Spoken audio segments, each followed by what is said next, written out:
Unang hawak ko pa lang sa Crayola, alam ko na ang landas ko. Gusto kong maging artist. Gusto ko gumawa ng obra na nakakaakit ng imahinasyon at nakakabihag na ganda.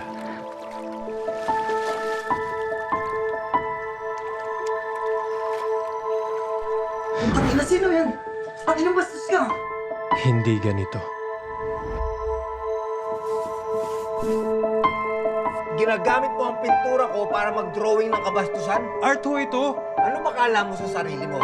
Mayaman? Hirap lang tayo, boy. Gusto ko lang naman maging artist. Kailangan ko ng inspirasyon para nilalabanan ako ng buong mundo. Please, give me a sign.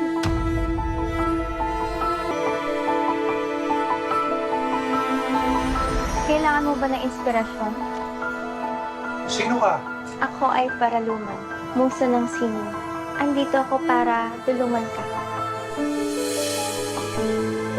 Paano mo kung bibigyan ng inspirasyon? Paglilingkuran kita hanggang sa kaya ko. Pupukawin ko ang diwa mo at ilalabas ko ang pinakamalalim mong sining.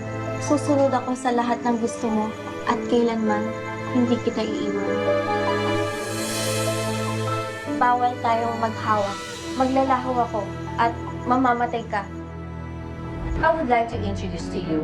Tristan, it's a pleasure to meet you. Sorry nagkakilala na ba tayo dati?